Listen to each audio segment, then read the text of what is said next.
Un civil en train de menacer un général d'une province comme la capitale, Kinshasa. Un civil, s'il vous plaît, un civil en train de menacer un général. Namapinga. Alobi yo lokolo kitisi. Yo lokolo kitisi. Rapport ya IDPS. Na siège wana. Okomono tikali na mikolo mingi te. Mwana bazolo bana un général. Et ce monsieur est très à l'aise à Kinshasa et à Bibi. À quel côté les maliposo ya ba antibal na procès comme avocat. Tout l'obate parce que IDPS ezali na pouvoir. Nous n'avons pas le droit de parler. Et regardez-moi ces messieurs assis ici qu'au finga général Kilimbalimba accueilli sikoyo lokola avocat. Ah non, le pays. Motali mutuana tango alobaka français bino boko kanisa ye mutu nzoka un confusionniste kitenge wana. Un confusionniste plus que le mot. Bino bozo ko kanisa ye mutu nzoka soki IDPS, je suis petit. Bolandi wana babengi avocat. Dans mon pays on lui appelle avocat. Dans mon pays, ce monsieur-là, c'est un avocat. Dans mon pays. Donc, si on a fait un camarade, on a mindele awa. Na la kisi bango pa fait au nyonso. Toutes ces vidéos, après na souka nango, na tche vidéo na ye nenga zo finga général Kilimbalimba. Après na zu vidéo na ye oyo na tche, na yebisaka bino bazalaka toujours na kati ya diabolisation. Yoka bako tout de suite bako ko diaboliser monsieur Kilimbalimba. Oh, bango moko bakonaki. Et comme il Kilimbalimba, donc un monsieur qui se dit intelligent. Ne vous complexez pas parce que vous ne parlez pas français. Il se dit avocat. Dans mon pays, c'est monsieur. C'est nom avocat. Yanini. Ya avocat, ya Azamanga, Safu, avocat, Benawe avocat. Toi, avocat, ya Kolia. Tous avocats. Merci beaucoup, Jo Del. C'est regrettable, Bandekona. Le pays est par terre. Nous devons faire quelque chose pour faire partir Félix Tshisekedi. On en a marre. Dans une information à maladie à Félix Tshisekedi, on a un peuple congolais. Et c'est une chose à la conscience. Quand on va copier sa information, et c'est une chose à la moté parce que makambo ezali kolekana na mboka na biso ya kokosaka peuple congolais na likambo etali ba information ya boye, ça fait très mal. Félix Tshisekedi azali moto lokola batu nyonso. Soki nzoto na ye e déranger to pe abeli. Esengeli na peuple congolais azo information réelle et vraie. Na moment où tozali koloba na yebisaki bino yango lobi Sénat ezali na danger parce que la famille Tshisekedi bazali ko prévoir na liste na bango kombo ya ndeko Roger Tshisekedi comme président ya Sénat. Pendant maladi ya ndeko Félix Tshisekedi soki lobi problème ezali basala nini ba se retrouver que famille ezali ko sala continuité dans ma affaire de l'État. Ici, j'invite les dialololistes. Les dialololistes, s'il vous plaît, Félix Tshisekedi, hasard humain.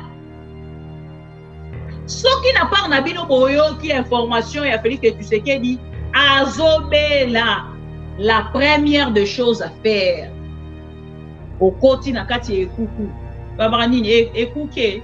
Écoutez, au bondeli parce que yo zali pour souhaiter Félix Tshisekedi abika. Donc ceux qui ont ligné Félix Tshisekedi abika esengeli ozala na concentration na prière. Po bino kotalisaka biso même Félix Tshisekedi ye moko atalisaka biso alobi nzambe akosala. Donc na ka ya Félix Tshisekedi mpe ekomi ka oyo ya nzambe akosala. IDPS viva. IDPS viva. Poso boya o répondre bekwa nini ko bande kwa IDPS bosiliki. Mais maladie eza normal. Eza nzoto eninganaka. Beto aza hospitalisé, oui. Mais ça va passer.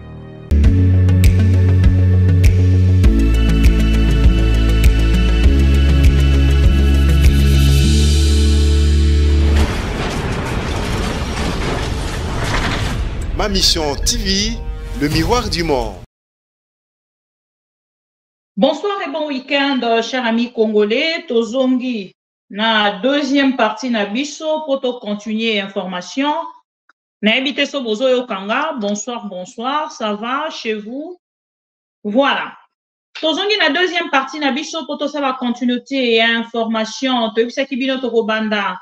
Na information ya mwana mboka Félix Tshisekedi oyo azali bongo toujours kobela et azali na ngambo ya Belgique ndenge toyebisaki bino awa na ngambo ya ndeko na biso Pero Luara touti kozwa une précision de l'hôpital oyo Félix Tshisekedi azali transféré pour la deuxième fois après Sainte-Élisabeth.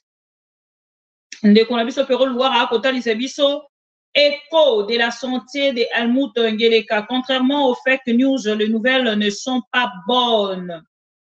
Selon mes caméras, Helmut Ngeleka est admis depuis avant-hier à 23 heures à l'hôpital Delta de Belgique pour un problème de prostate.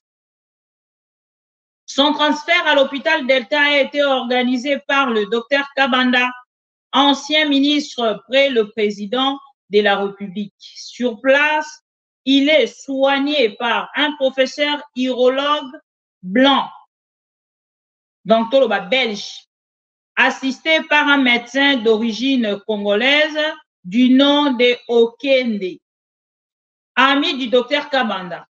La situation n'est pas bonne. Le bulletin de santé du voleur Helmut Ngeleka indique un problème d'hernie discale cervicale, un problème cardiaque et désormais une prostate avec laquelle il lutte à l'instant. Mes caméras continuent de tourner. Wana ndikona biso Pero Luara. Chers amis congolais, bonsoir, bon week-end. Tobandi oyo ezali émission na biso ya pokwa ya lelo. Bisika nyonso bozwami na pesi bino mbote et encore une fois merci pour na présence na bino. Merci beaucoup.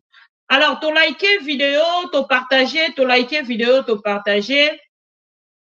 Bisika nyonso bozwami to solola likambo etali bongo mboka na actualité nyonso ezali mokolo alelo esengeli boyeba te investiture ya gouvernement provincial ezalaki bokolo ya lelo et na moment oyo tozali koloba bazali continuer en fait ezali en cours nano esilité tokozongela yango ntango mosusu na troisième partie soki tokozwa possibilité carrément tokose retrouver lobby et na rendez-vous na biso ya sike ekozala lobby carrément pour na bandeko bakolinga ntango mosusu koparticiper tokokutana na TikTok d'ici 21h. Boyebi kenga na travaillera comme une malade. Na rozala tout à l'heure na TikTok pour na bandeko nyonso o ba benga kinga bazali na posa ko participer et bokoya bongo ko participer na 21h na ngambo ya TikTok. Soki bomoninga na 21h te c'est sûr tokei nango 22h. Tozongi na likambo ya information ya maladie ya Félix Tshisekedi yango na koyebisa peuple congolais esengeli tozalaka conscient. Tango bakopesa biso ba information esengeli tozwaka yango na motema parce que makambo ezali kolekana na mboka na biso ya kokosaka peuple congolais na likambo etali ba information ya boye, ça fait très mal. Félix Tshisekedi azali moto lokola batu nyonso. Soki nzoto na ye e déranger to pe abeli Et sengeli na peuple congolais azo information réelle et vraie. Na minoko ya batu oyo bazali minoko batu oyo bazali habilité ya kopesa peuple congolais information wana. Et lelo peuple akomi kosepela azwa te information pa mama Bibi pa ndeko Pero Luara ke azwa na gouvernement congolais. Boyebi ke week-end ya semaine passée Félix Tshisekedi azalaki te na kati ya conseil de ministre. Vendredi à lobby ekokisaki une semaine depuis que Félix Tshisekedi azali te. Depuis vendredi Félix Tshisekedi azali na Belgique. Te mokolo ya lelo nanu azongi te. E bakei na nzela mosusu bakomi koluka bayebisa bato journaliste mosusu babanda kopesa information à lokuta pour la kolobake non ndenge ezali awa Félix Tshisekedi azali déjà na mboka. D'ailleurs même RVA moto ekomi kopesa information à lieu place ya porte-parole ya gouvernement topé ya porte-parole ya président de la République.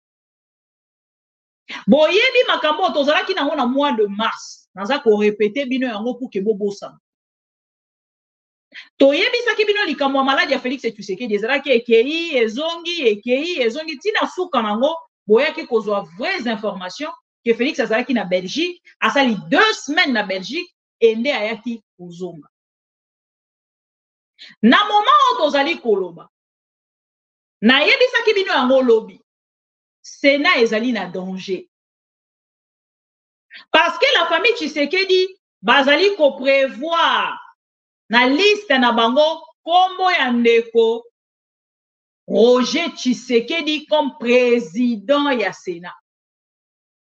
Pote pendant maladi ya ndeko Félix Tshisekedi soki lobi problème ezali basala nini ba se retrouver que famille ezali ko sala continuité na ba affaire ya l'État.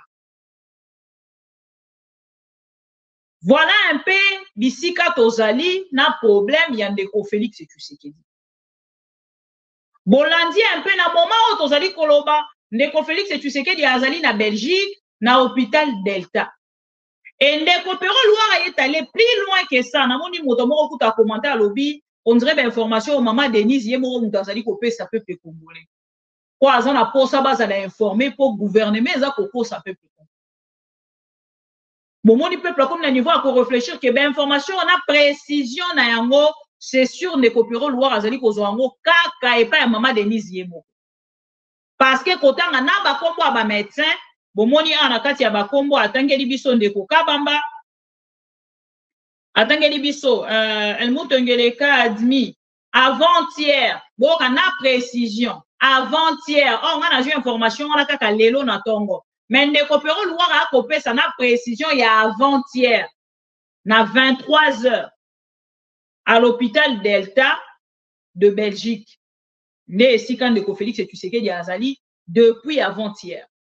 Et atalisi biso même na kati ba kombo ya bato.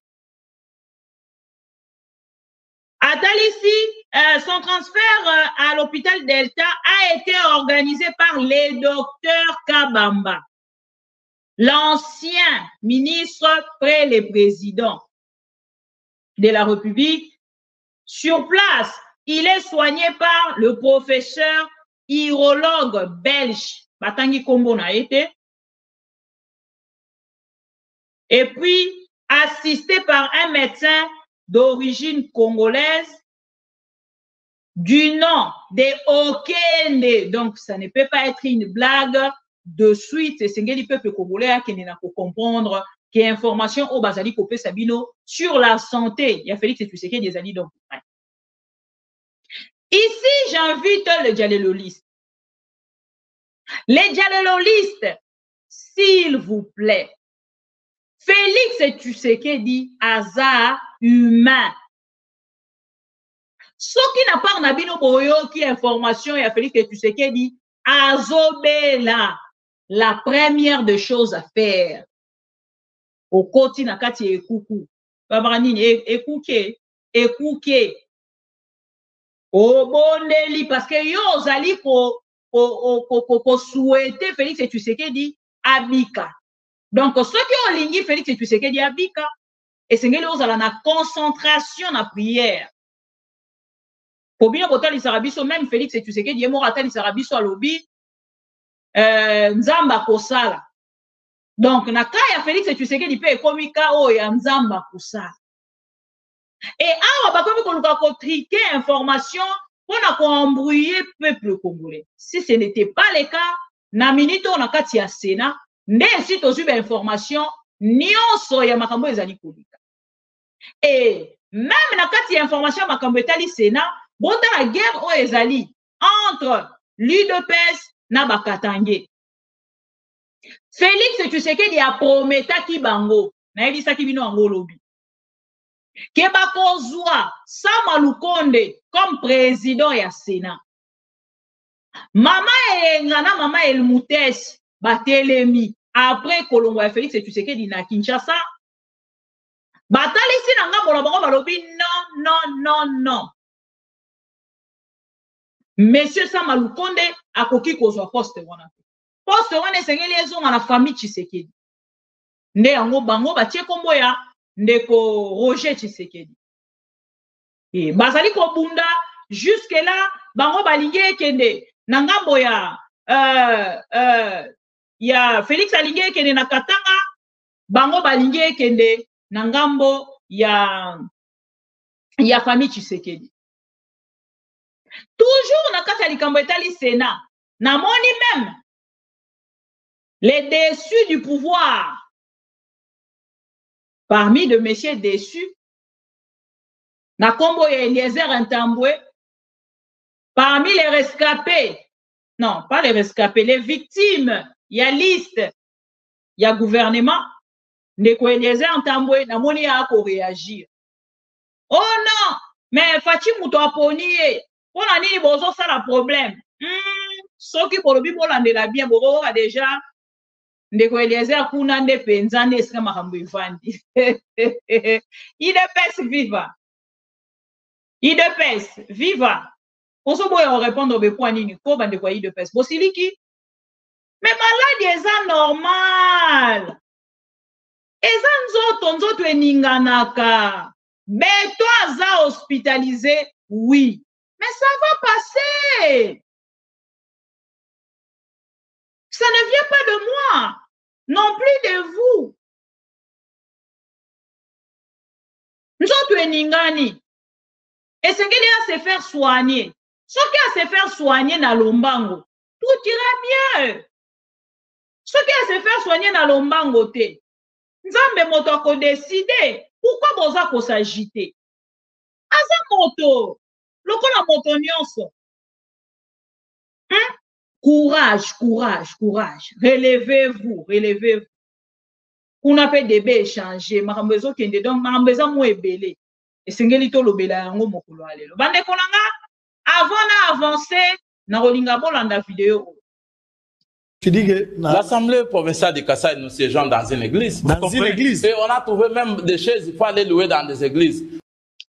Tu dis que l'Assemblée provinciale de Kasaï, nous siégeons dans une église. Dans une église. Et on a trouvé même des chaises, il faut aller louer dans des églises. Nous avions, nous, cette législature, nous nous sommes dit, bisomo to cotiser. Avant même, bafuta bisomo, on a biso, to cotiser, to sombi sans chaise, to sombi sonorisation. Avec notre argent, peine d'arriver. Nous nous sommes dit, mais nous, on ne peut pas siéger comme ça. Il faut que on va louer l'Assemblée provinciale du Kasaï.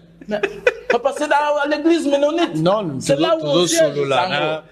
Bamatis volume, bozana ndaku, bakasayen bozo yokangai, bozana ndaku. Ezamawa. Balubo bafinga rangai, boyoki volume, bakisa lisusu, bakisa volume. Na lobi boye, tozali ko siéger dans une église. Au moment où je vous parle, sango tozali na nyongata 6 mois. Il y a bateau ménonite au foutité. Même les bureaux, il y a pasteur, wande toche présent assemblée na biso. Donc comprendre que les choses vont très mal, les égoïstes veulent.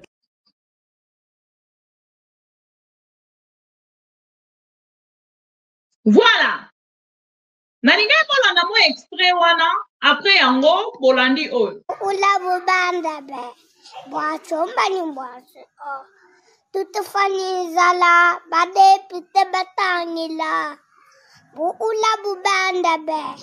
boisson bani boise oh tout fani zala bade pite batangila bo ula bo banda be boisson bani boise oh tout fani zala bade pite batangila voilà nana badapte nina jamundi mumbe pato tout sama ba mieno voilà nana badapte nina jamundi mumbe pato tout sama ba mieno.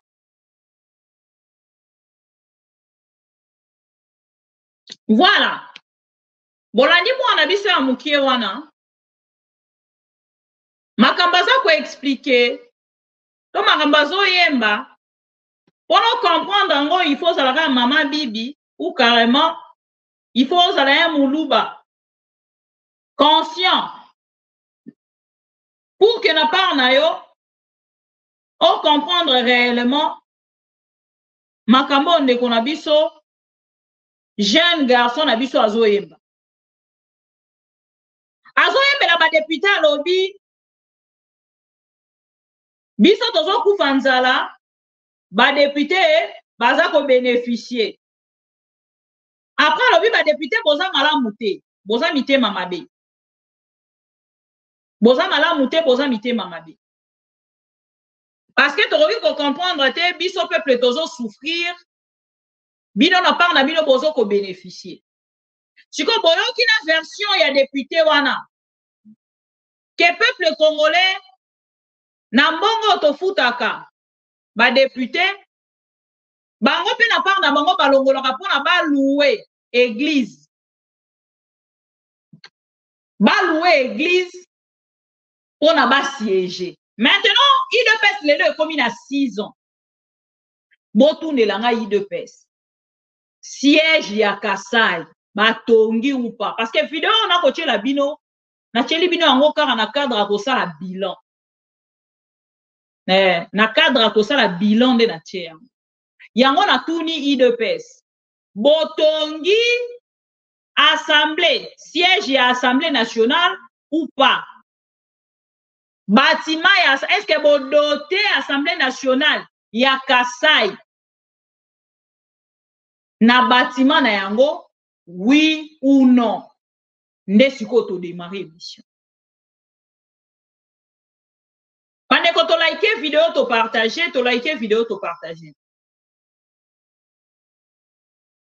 na kei malamoko na likambo déjà oya maladie ya Félix Tshisekedi tolobeli wana natali sibino gestion ya IDPS na ngambo na bango ndenge tolobaka na biso bakasaye esengeli to soutenir Félix Tshisekedi tukufa ninjala badepite batangila bazokufa nzala badepite bazotala bazokufa nzala badepite bazomona bazolobela okote tukufa ninjala badepite batangila badepite Mujibimpa to. Boza bien te. Ngate munalobi notre fils. So nazalaki na Kasai, na ngengi nazo bandeko na biso, mwana na biso wana na cadre ye. Mwana na so bobolandela bien Rosa na ba 3 ans, so na kosite. Voilà. Wana na chela kibino député vidéo wana pour que bolanda.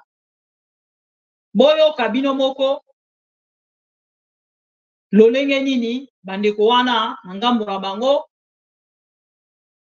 bazali kolela même bango moko bakasaye bazali kolela. Alors bolandi vidéo wana ezali important na peuple congolais aye baka de temps en temps makambo ezali koleka. Na kei sikoyo na likambo ya IDPS. IDPS viva. Manifestez-vous l'IDPS. Manifestez-vous. Et pendant que biso tozo kolela na nzala nini Burkina Faso na uti kolanda information ya Burkina Faso ba créer banque. Ba créer banque bozela na onatala ngo susu na pesa bino. Nazwina kutu na ba photo na oki soni. IDPS. Bomoni makambo ngana moni. Est-ce que boyoki ngana yoki? Burkina Faso ouvre la première banque nationale qui agira en tant que banque centrale après 64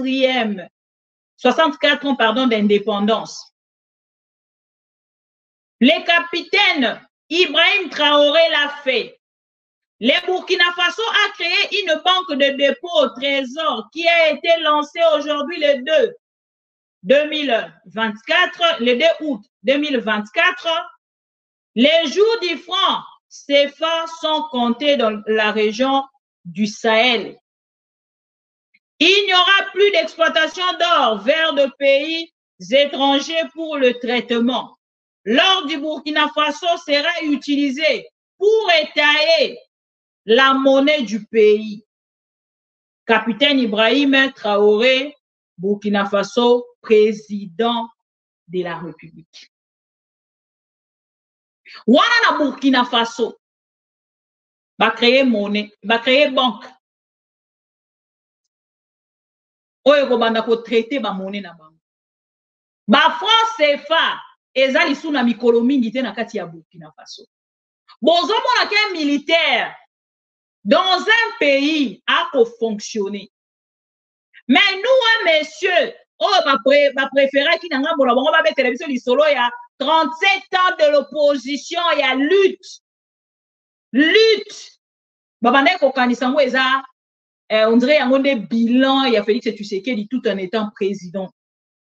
Bah il faut constater bango nanga bona bango ke eza lisu ya ngote comme il est là on rappeler bango ke bo sali 37 ans de lutte. Et comme on dirait insulte, il est peste vivant. Attention, ça va. On peut aller. C'est bon? Je peux continuer? Les sons, c'est bon?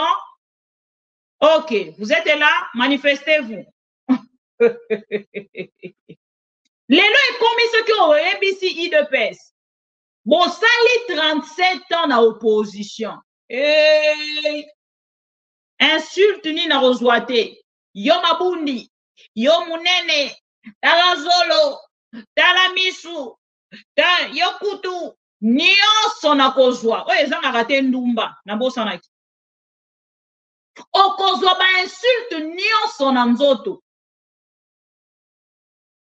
Juste parce que vous rappelez bango que vous avez 37 ans de lutte. Na opposition ya combat. Les lots komi wapi. Il est peste vivant. Attention, ça va là-bas. Glycémie, Yafachi, aujourd'hui, contrôlé. On avance, c'est bon. Donc, ici, quand on a point, il y a eu de peste parti. Un parti OEC Koufa Kala. Mais bisonyo sotozaki koye bate. Et c'est que la qui to comme si kato komi lelo pour que toye ba keyi de peste Koufa. Parti oyo ka bokolo papa tiens tu sais que dia Koufa ka. Tango ba ke kokunda e bakunda e na parti. Na projet oyo azalaka nango pona Congo. Na vision oyo azalaka nango na kati ya komba na e pona ko changer Congo. Nion ce qui na kati. Na cimetière n'a pas payé tout ce qui. Pourquoi je le dis? Bande konanga. Nalandi monsieur Augustin Kabouya. Augustin Kabouya a sali document moko pona ko loba na ngambo na ye na affaire ya attaque ya résidence ya Joseph Kabila.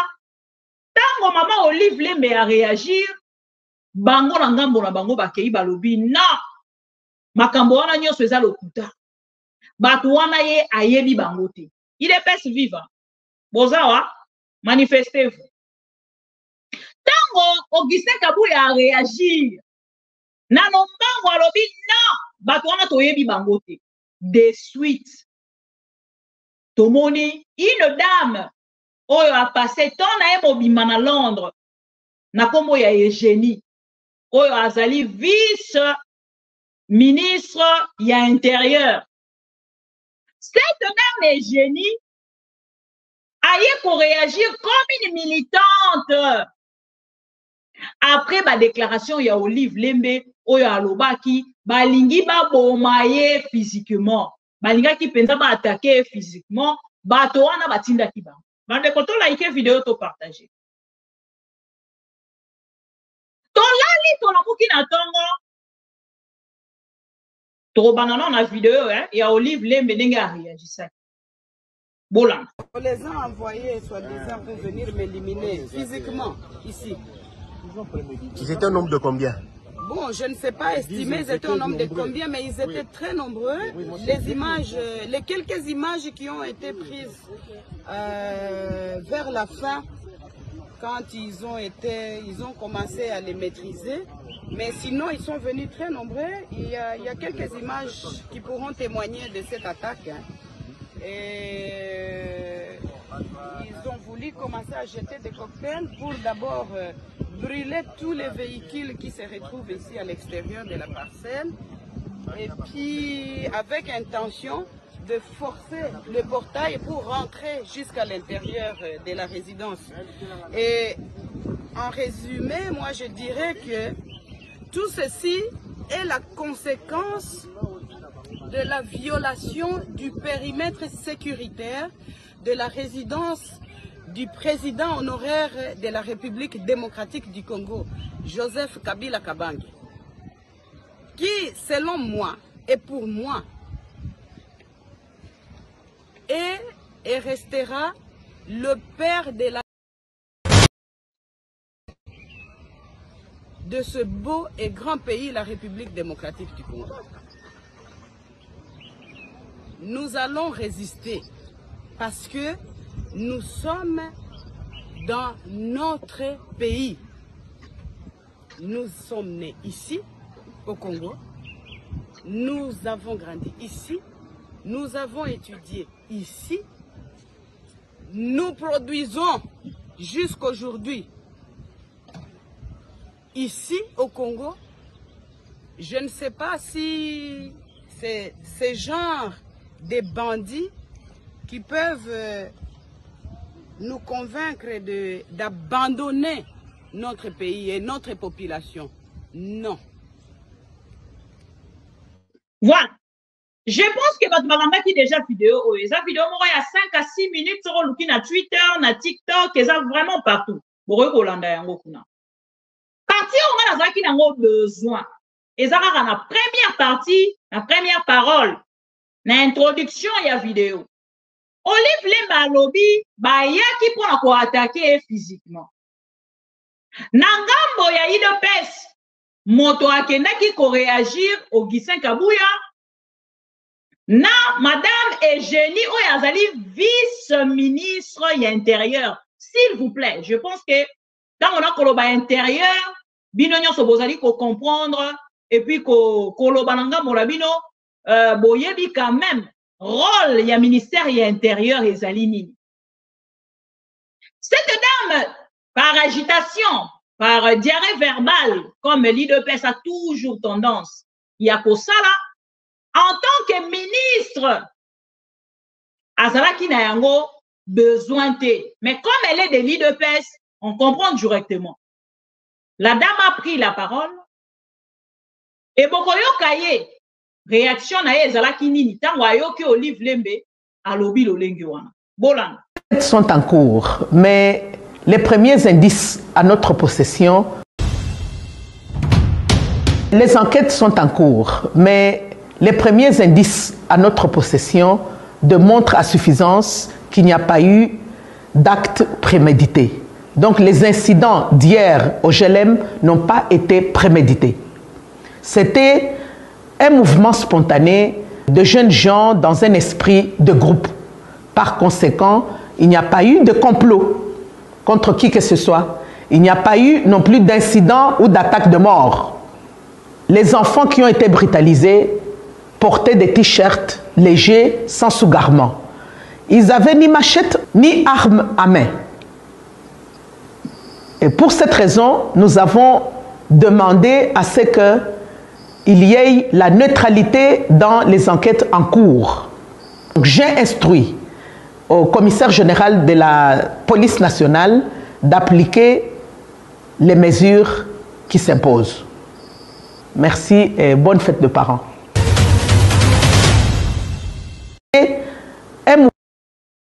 Voilà qu'on a dit Madame Eugénie.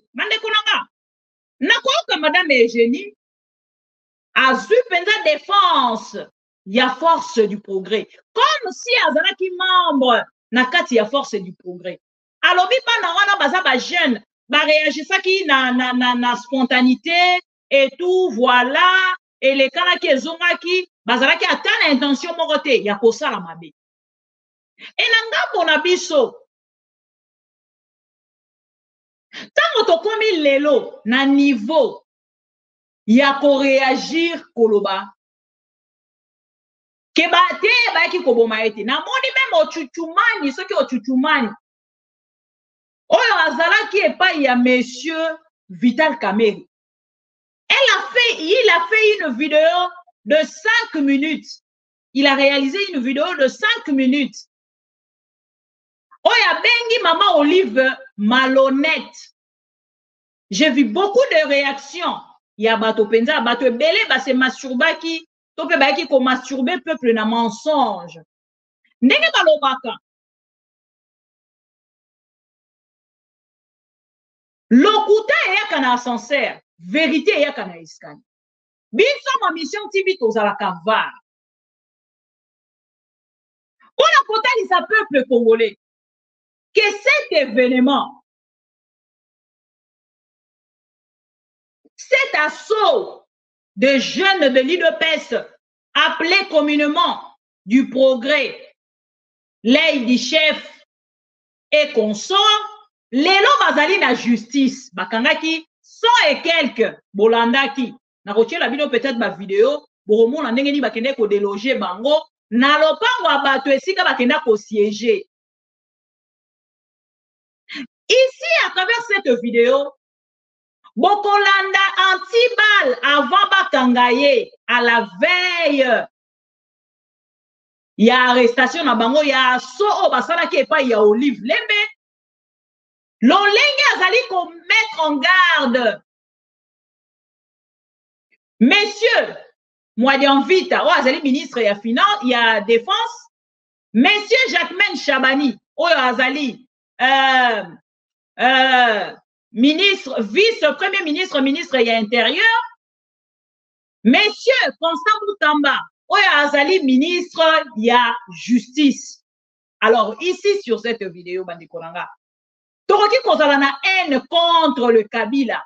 Ça c'est normal. Chacun de nous a sa réaction par rapport à Yamarabo et Likani.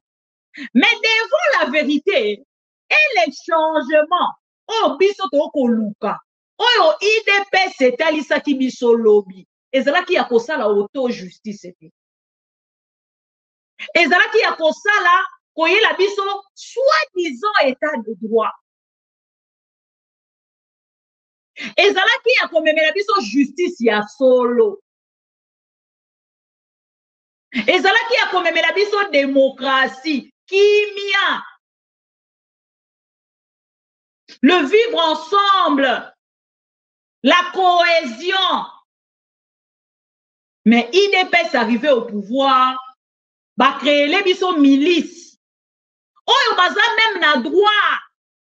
Ya kotia musapi na moto ya moto nyonso muto kosala bango eloko azate.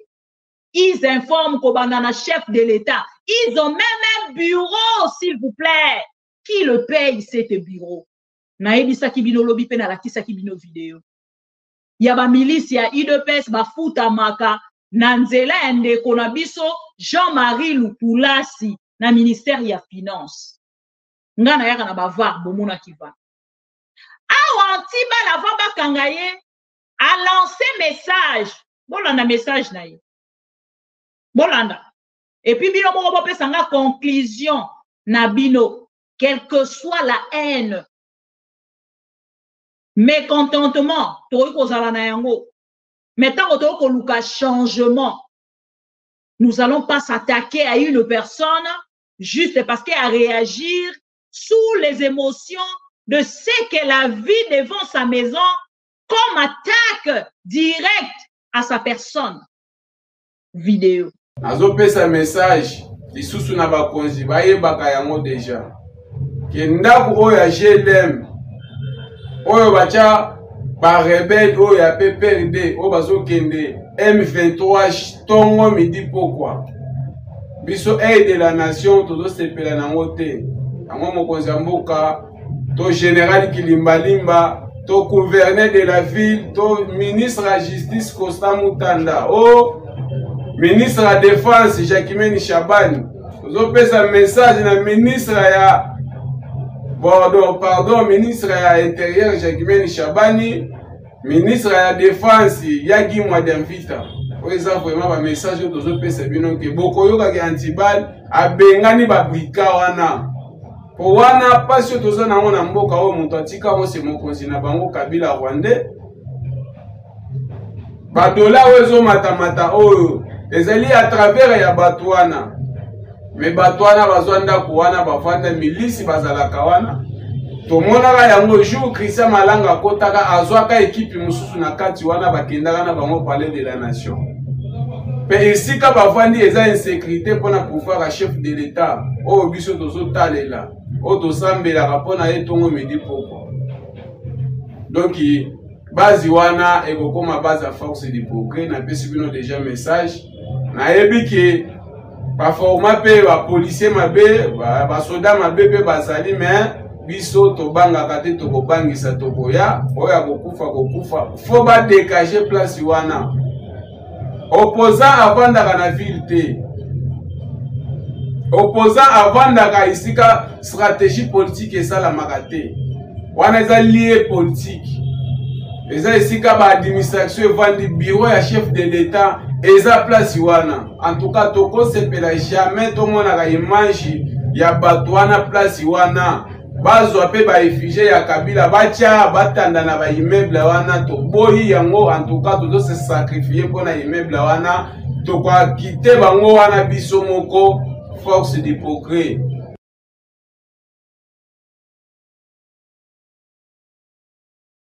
Nazo pesa message lisusu na bakonzi bayebaka yango déjà ke ndako oyo ya GLM oyo bacha ba rebelle oyo ya PPRD oyo bazokende M23 tongo midi pokwa biso aide la nation tozo sepela nango te yango mokonzi ya mboka to général Kilimbalimba to gouverneur de la ville to ministre de la justice Constant Mutanda o ministre de la défense Jacquemaine Shabani tozo pesa message na ministre ya pardon, ministre ya intérieur Jacquemaine Shabani, ministre ya défense Yagi Mwadamvita.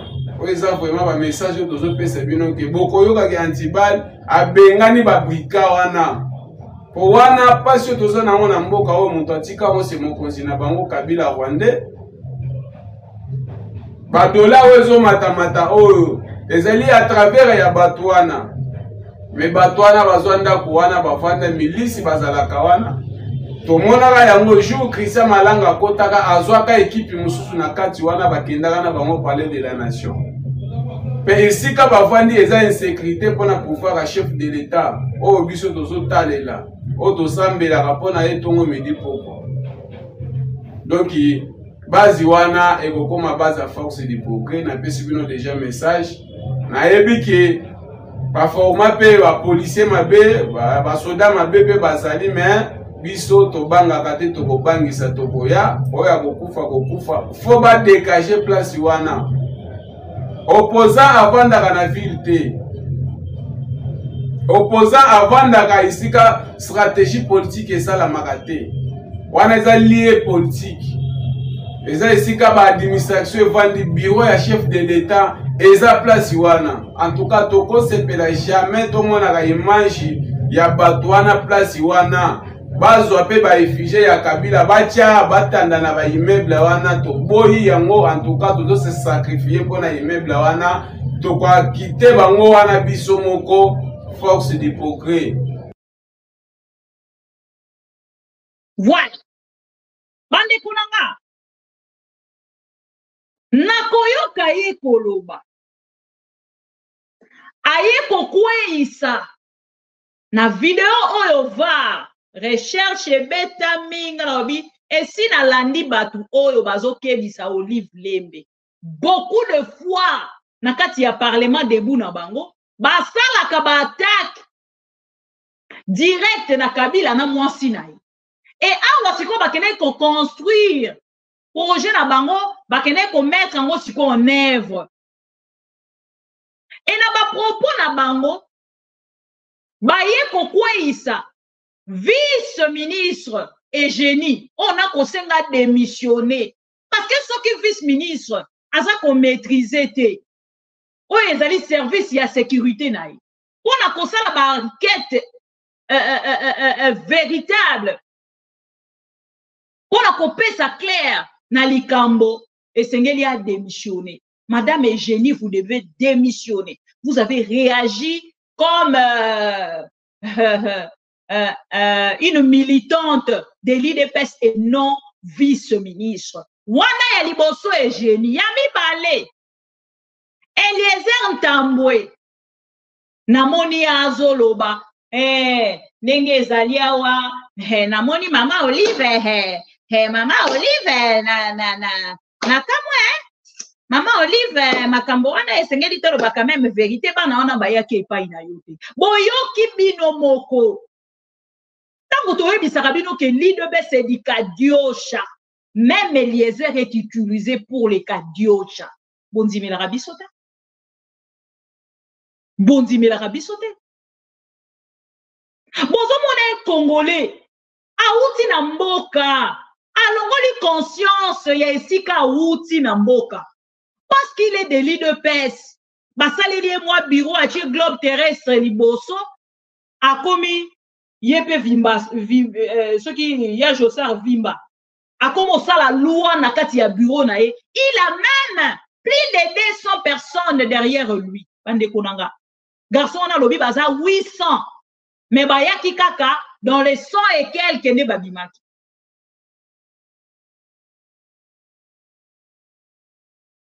Nalandi Eliezer Ntambwe. Asa ko défendre ba du progrès. Na yebite soki parce que bakenda ke pa na ye. Olukela ye kopesa ye soki ko soutenir ye na ba public tango bakendaka, je ne sais pas. Eliezer Ntambwe, moto babengi député national. Azu moi petit plateau na ye a vite fait na téléphone, ben na ye kolobela likambo wana, boyo ka ba vérité yangoyo. Alobi asidisi. Et regardez vous-même, beaucoup constatez que Batou, oh, bazali ko défendre ba du progrès, c'est toujours l'IDPS. Eliezer a côté l'espoir à Souka, on ne sait jamais. Bon, to continuer karato bunda, on ne sait jamais. Akei ko défendre. Tozui sikoyo. Israël Moutombo. Oya utaki ko ebisa bino awa, moi je suis avec le peuple, moi je suis en train de me battre avec le peuple. Pour le peuple. Niango nazo ko dénoncer. Na ebisa bino c'est des conflits internes. Na kati ya ba conflit na bango interne, ya bato ba se retrouver te. Ne Israël Moutombo ayaki na télévision aye ko dénoncer monsieur Nicolas Kazadi. Après zonga ki pour kia ebisa bino nini. Toti karabiso makambo wana ya bande konanga. Namoni toti kakaka. Makambo wana ya Nicolas Kazadi nga na tiki nanga. Comment est congolais? Oya za komona clarté.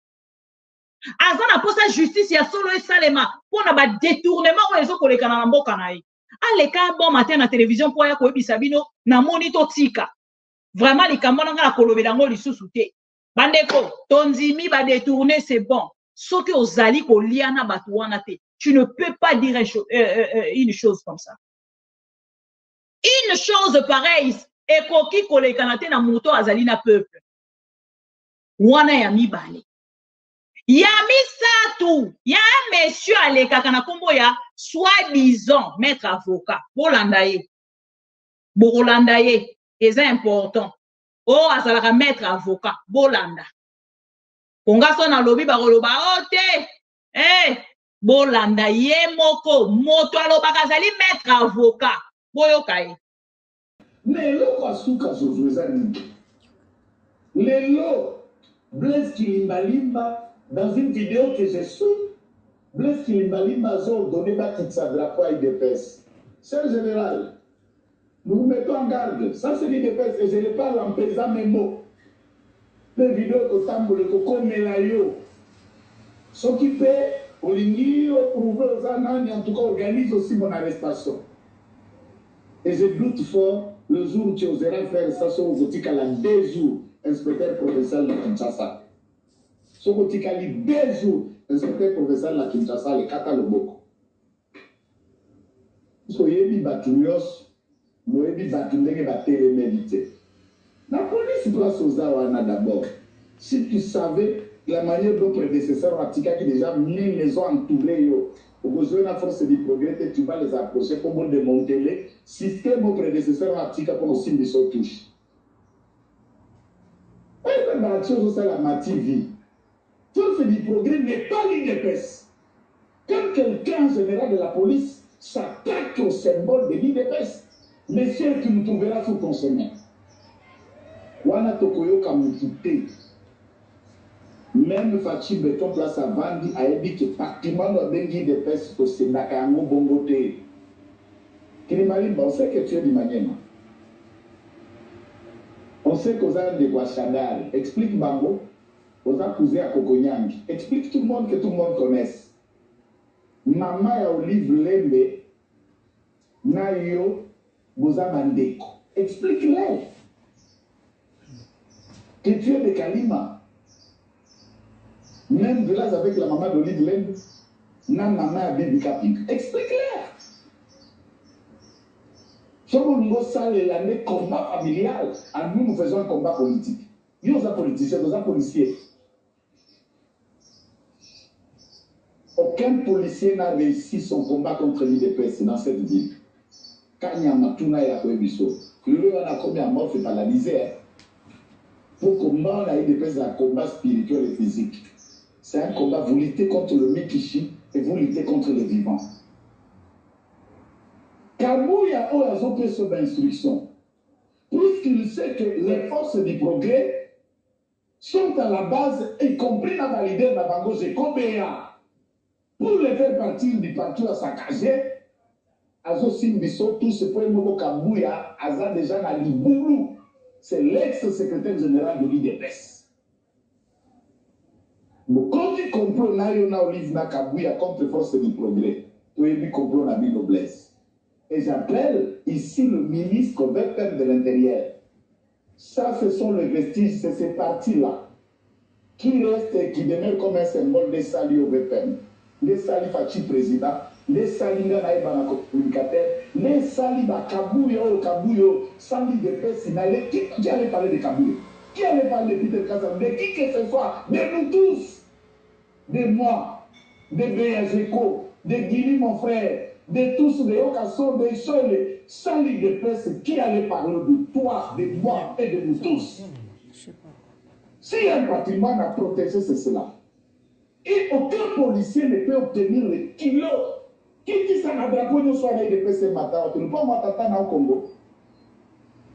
Eh, ça va, général Moussous. C'est pas mal, là, on va l'hiver. Je ne parle pas à machin mes mots, et je ne parle pas à mes cachants. Il y a quelque chose que tu vas te renseigner vite quand tu vas écouter cette vidéo. Cet homme ne connaît pas la peur. Cet homme ne connaît pas la peur et il en a subi des tortures de toute marque. Et cet homme a un passé que tu peux te renseigner auprès de ceux qui me connaissent, ils vous diront. Quand je parle, c'est un leader de l'IDPS qui est suivi et les gens suivront ce que je dis. J'exige à partir de maintenant la cessation, il y a hostilité, la plaque nayo, na ma base sur la force du progrès, ils ne sont pas une milice. 2. La libération purement et simplement de tout le militant qui se réclame de l'IDPS ou que vous, par exemple, quand vous avez Bokanga Antibal, Nabaré, beaucoup qui est la manifestation. Kabouya t'instigue pour Bokanga Antibal, puisqu'il sait que ce sont les gens qui vont le déloger et le faire tomber bientôt.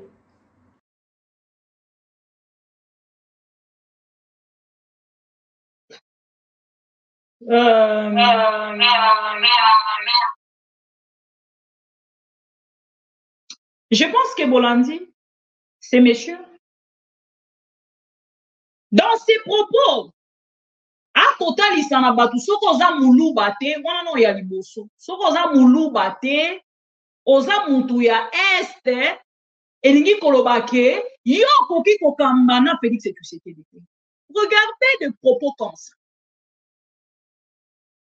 Est-ce que vous écoutez, chers amis, des propos comme ça de gens soi-disant oh bazali ko soutenir Félix Tshisekedi. Un civil en train de menacer un général d'une province comme la capitale, Kinshasa. Un civil, s'il vous plaît, un civil en train de menacer un général. Namapinga. Alobi yo lokolo kitisi. Yo lokolo kitisi. Drapeau ya IDPS. Na siège wana. Okomono tikali na mikolo mingi te. Wana bazolo bana un général. Et ce monsieur est très à l'aise à Kinshasa et à Bimi. Ake kotie le maliposo ya ba antibal na procès. Comme avocat, le pays est par terre. Nous devons faire quelque chose pour faire partir Félix Tshisekedi. On en a marre. S'il vous plaît, chers amis. C'est que les 10 progrès sont en train de faire au peuple congolais. Ezali énorme. Baza kofuka misa mutu nyonso, quel que soit grade na yo, quel que soit ozali nani, bazo sa la justice. Branche ya milice. Le clan capital, ndekonanga, tolobate, parce que IDPS ezali na pouvoir. Nous n'avons pas les droits de parler. Et vous attendez même, Nakatia Kolobanaya Lobby, maman, je ne savais même pas qu'il y avait mon nom dans ces sottises. Maman ya Bibi Kapinga, na maman ya Olive Lembe, na ya Général, j'ai fait mal jusqu'à ce point. Ah donc, vous n'arrivez pas à dormir. Je pensais que vous avez cessé avec mon nom. Donc, mon nom continue. Aujourd'hui, tu as oublié d'insulter mon enfant. Mais il fallait ajouter. Parce que quand tu cites le nom de sa mère, et c'est suivra toujours avec les insultes à ma fille, là, tu as oublié. Et regardez-moi ces messieurs, Asilisi Kofinga général, Kilimbalima, Akei Sikoyo, Lokola avocat. Ah non, le pays, chers amis, le pays va très mal. Les pouvoirs est dans la rue. Par rebelle, M23, les pouvoirs est dans la rue. Biso aide la nation, le général Kilimbalimba, ton gouverneur de la ville, ton ministre de la justice Costa Moutanda, oh, ministre de la défense Jacquemin Chabani, vous avez fait un message à ministre ya pardon, ministre de l'Intérieur Jacquemin Chabani, ministre de la défense Yagi Mwadamvita.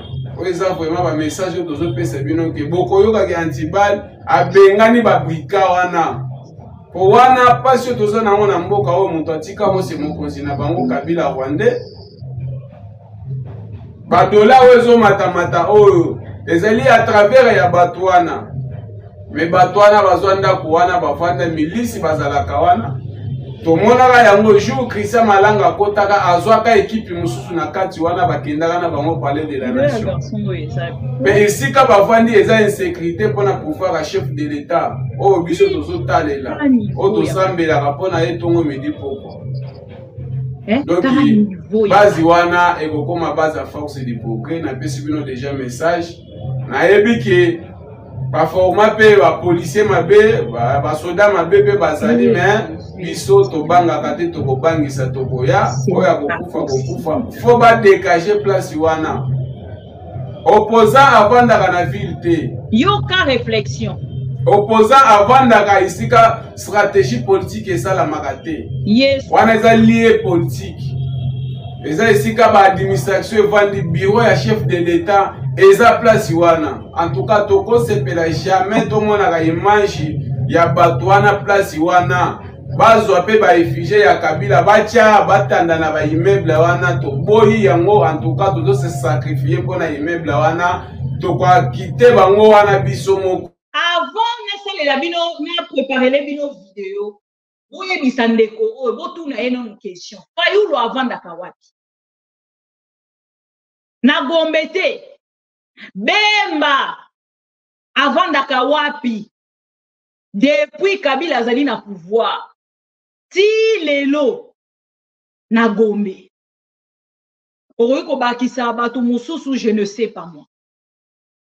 Liste koki kozala tan mususu. Bozo mona réflexion ya bato en envers loko bato ba komela kisi ya bato a mutu. Soki sa langwe kisi na ya tokoto soki ya bato a tokoto soki ya nini aye abandi ko tiela bino ba confusion na ye en public. Et peuple congolais, excusez-moi, et belé pe ba komi ko betele maboko. Oui, azan a raison, il faut que ne kolongola bande konanga. Si ko tozo lobela changement ko tozo lobela. Ezalaka slogan, ezalaka na ebité. Botali mutu wana, tango alobaka français, bino boko kanisa ye mutu, nzoka un confusionniste qui tenge wana. Un confusionniste plus que le mot. Bino bozo kokanisa ye mutu, nzoka soki IDPS, Jésus est pitié. Donc bino bozo kanise pena mutu ko, bovandi pena par na bino bolobi nzoka confusionniste moko impossible. Garder en détention, il n'y a pas un débat, c'est aussi le droit. Maître, nous avons suivi les prévenus, sur 100% de ces prévenus, plus de 80% chantent au nom de l'IDPS, qui sont les combattants de l'IDPS. Alors qu'est-ce qu'on peut dire par rapport à ça? Est-ce que ça vous gêne? Ça vous gêne? Ça vous gêne qu'il y ait 80% des Congolais sont chrétiens en République démocratique du Congo et les musulmans vont se fâcher pour ça? Et alors, s'ils sont les prévenus, disent qu'ils chantent l'hymne de l'IDPS, ça gêne qui? Et ils n'ont pas le droit. Vous pensez qu'un Congolais n'a pas le droit d'adhérer à un parti politique? Et si leur parti c'est l'IDPS, ça vous gêne?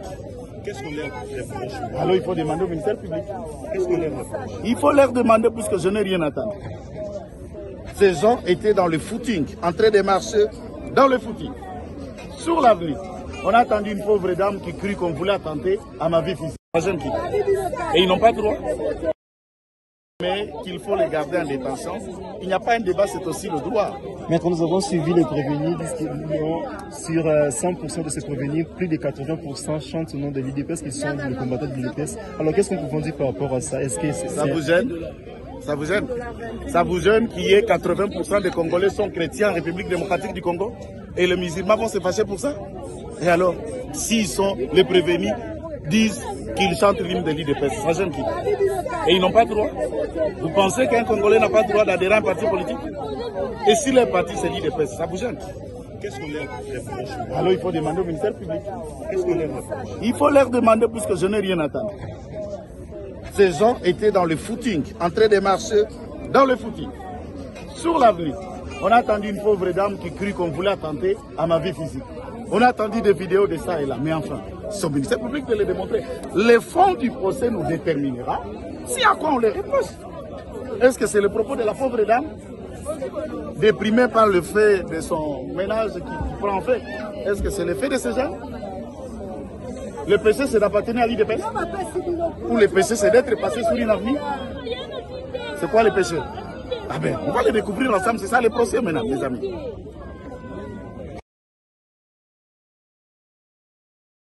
Voilà.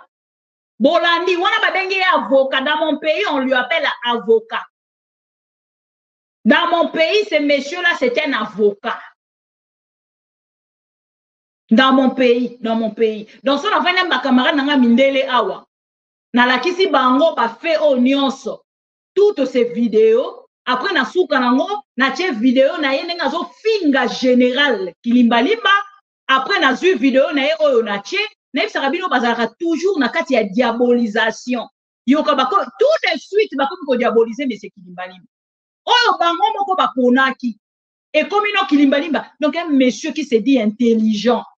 Ne vous complexez pas parce que vous ne parlez pas français. Quand c'est complexe à côté, oh moi je ne parle pas français, au bandi qu'on s'est minimisé, au commis comme ils ont mis ça cima, au lobby non, parce que je ne parle pas français, je n'ai pas le droit de m'afficher en public et réagir contre ce qui se passe dans mon pays. C'est à travers des gens comme ça, à travers des vidéos comme ça. Et pour ça, quand on a encouragé les Congolais au bolo baralingala, boyebi français te, ba Congolais au botanga te. Ce qui n'a eu qui bato aboye, muto aboye azoloba, ne comme ça na niveau na ebisi bino na lobi ya ko se minimiser kate. Tu es mieux que ces messieurs-là. Tu es mieux que ces messieurs-là. Il s'est dit avocat. Dans mon pays, ces messieurs. C'est nom avocat. Ya nini? Ya avocat, ya azamanga, safu, avocat, pena ouais avocat. Toi avocat ya kolia, toi avocat. Merci beaucoup Jo Del. C'est regrettable bande konanga. C'est là où tu koyebi sabino que le pays est dans la rue.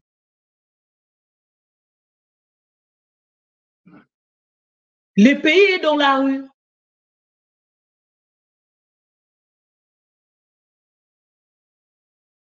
Et nous devons faire quelque chose.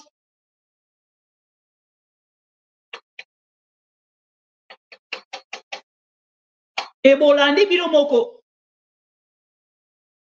Ba vidéo nyonso wana bolandi. Sikoyo na kati ya vidéo ya garçon so boyoki ye. Bokoyoka lobi baza kokende ko déloger. Comme c'est mon cousin na bango Kabila Rwandais. Nation todo sepela na ngote. Yango mo cousin mboka bacha ba rebelle o ya PP. Ke ndako o ya GLM. Oyo bacha ba rebelle o ya PPRD o bazo kende M23 tongo midi pourquoi. Biso aide la nation todo sepela na ngote.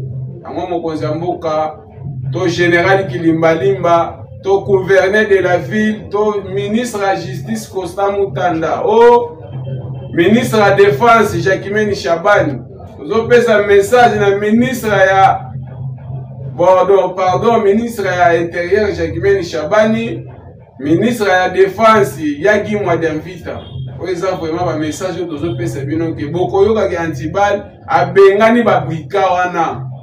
Pour wana passion tozo na ngona mboka o muto atika mo se mokonzi na bango Kabila Rwandais ba dola wezo matamata oyo ezali à travers ya batwana boka réflexion mais batwana bazwanda ko wana bafanda milisi bazalaka wana to monaka yango jour Christian Malanga kotaka azwaka équipe mususu na kati wana bakendaka na bango pale de la nation mais ici ka bafandi eza insécurité pona pouvoir à chef de l'état o biso tozo talela Auto sambela rapport donc base wana ekokoma base à force du progrès na pesi bino déjà message na ebiki ba forma pe ba policier mabe ba soda mabe pe bazali mais biso to banga kate to kobangisa tokoya voilà biso to banga kate to kobangisa tokoya moto kokufa o pa kobika bande kolanga wana eza préméditation te. Bon, moni siko ki tenga telemi, ami bengi soi-disant avocat. Un monsieur comme ça, telemi na barwa moka nangai. Non, ce n'est pas possible.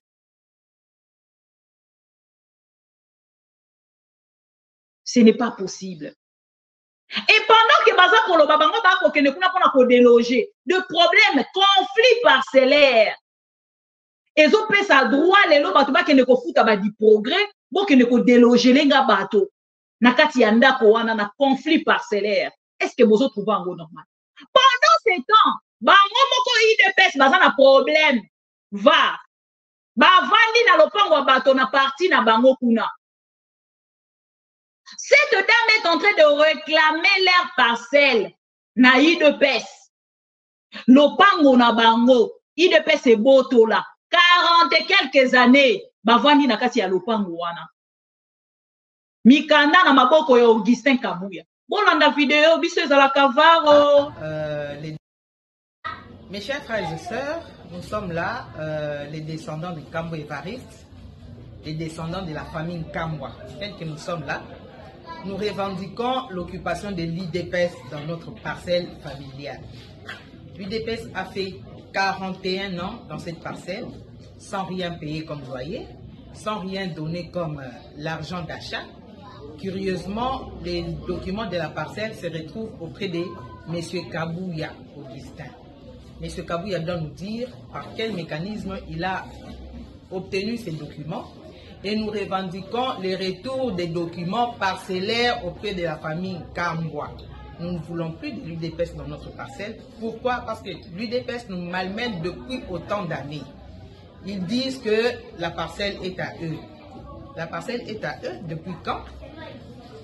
Tout ce temps, la parcelle a toujours été auprès de la famille Kambwa. Maintenant là, M. Kabuya, je m'adresse à vous particulièrement. Dites-nous, à qui aviez-vous donné l'argent pour l'achat de cette parcelle-là? Sinon, remettez-nous nos documents. Nous en avons besoin. Nous voulons faire tout ce que nous voulons avec notre parcelle.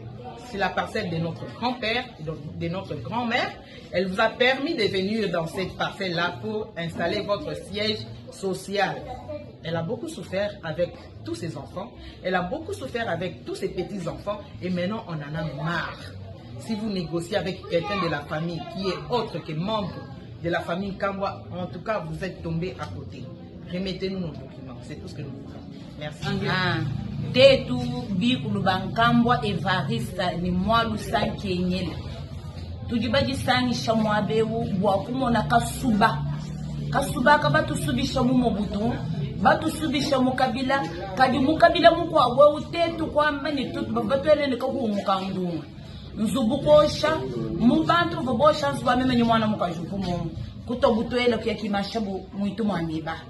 Na kwa wau jike ngaji nyaji tondoka ni mpinjiwa.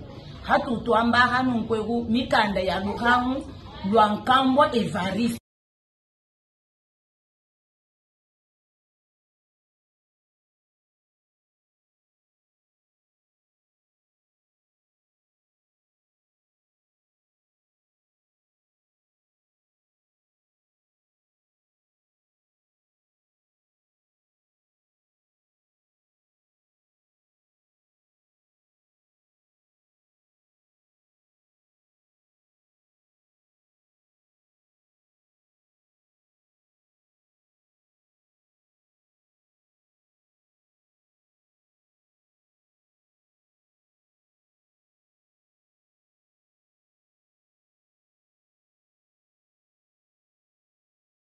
Merci beaucoup, Ndeko Glodine Zenzi.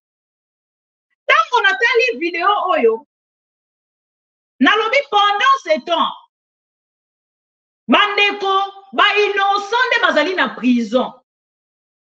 Je vais vous mettre une vidéo d'un prisonnier de Kisangani et de jeunes mineurs, il y a prison centrale, il y a Kinshasa. Ndeko wana zolela aza innocent. 10 ans a passé 10 bonnes années na prison. Soki bazalaki bato penza bazo kamba mboka na ndenga solo.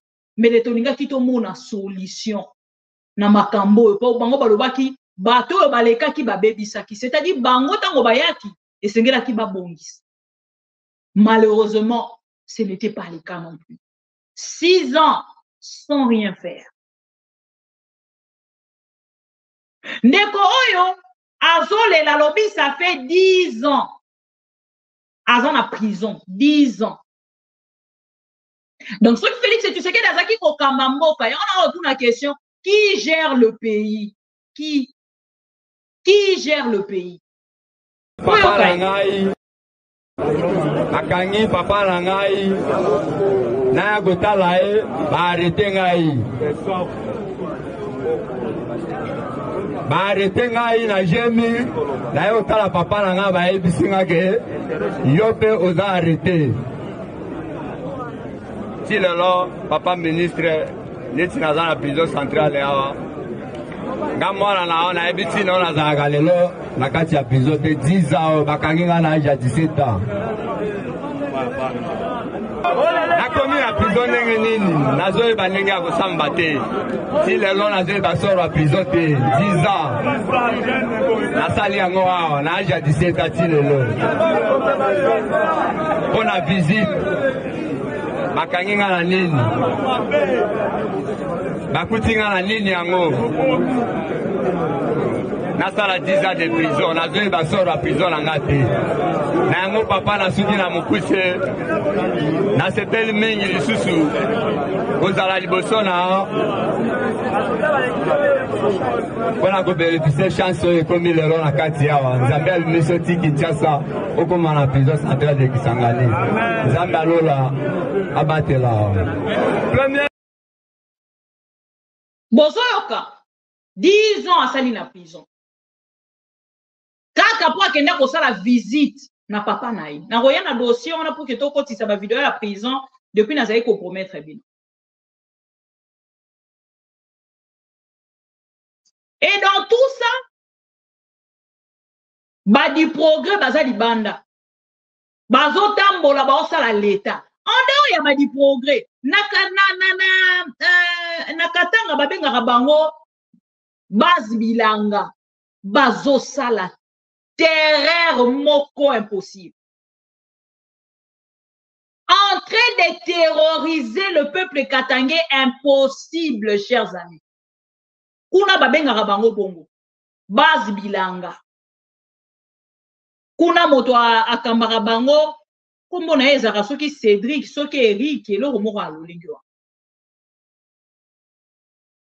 babunda na bakabuya babunda na bato ebele baza kaka wana batikala jamais kotia bango na prison mais pendant ce temps il y a beaucoup de prisonniers innocents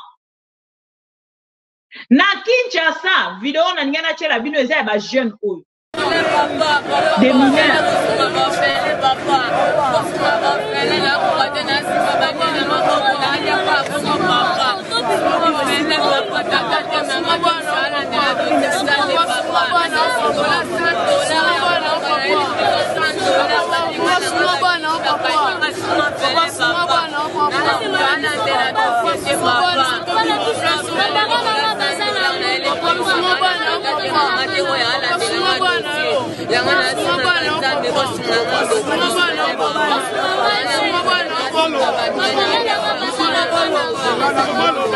Nasima bania kuton Nicolas $100 kwa bamasa bakimaki bayibi $100 na telefone bakanyinga na komosima bania na maboko na ali akabongo na sokola maboko te na senga nzambe bati kofelete badimisanga na place ya passe na Rolandal su bakamaradi te batikanga te aso na umeli na kufa papa na kufa awa batikanga te papa badimisanga yi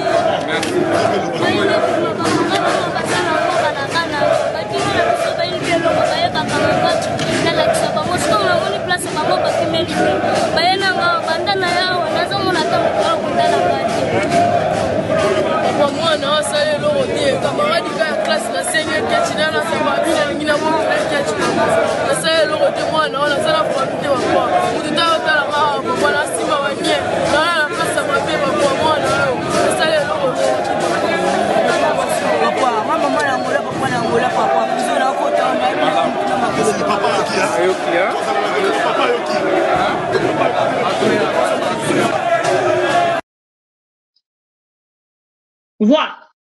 Et entre-temps, pour reprendre Bobomoni, monsieur le ministre, au lieu de faire solution, on y a pensé na bateau union sur bateau mili bosso na ezanini. Alors baki na Kinshasa ba robima 8000. Jusque là na yoki kaka soki 200 personnes, soki 100 et soki 58 ou 100 personnes babimaki. Ici, 15 000 wana. Donc, ça, le roi, il ne goûte na ebale, il ne goûte d'eau na ebale. Donc, il n'a rien fait. Et ces jeunes en prison, bilanga, ceux qui passent bilanga, bazali banda. Ces jeunes en prison, ceux qui les du progrès, bazali banda. Après, bolobi boye na justice, état des droits. Et c'est regrettable. Je n'ai plus beaucoup à dire. Merci à vous, fidèles amis téléspectateurs de AmTV. À toutes les personnes qui aimeraient bien participer na direct na biso ya TikTok, beaucoup rejoindre biso na 21h pardon 30 par là. Na vidéo moko kut na bosani. Na vidéo moko na bosani na ngai na diffuser. Bo excusez nga. Na diffuser vidéo moko. Tant bato ya IDPS. Bon, toroya na yango un peu plus tard. Merci à vous tous de nous avoir suivis. Bon week-end encore une fois, bon début à mois d'août na bandeko nyonso balandaka biso à travers cette belle chaîne d'information. Maman Bibika Pinga vous souhaite bonne soirée. À la prochaine. Bye. Voilà.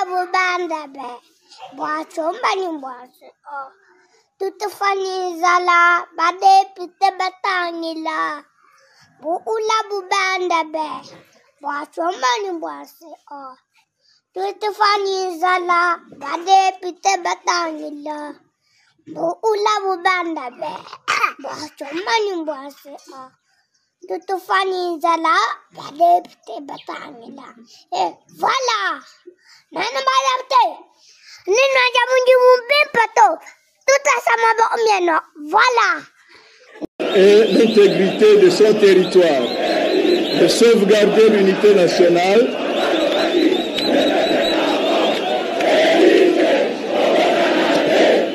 de ne me laisser guider que par l'intérêt général.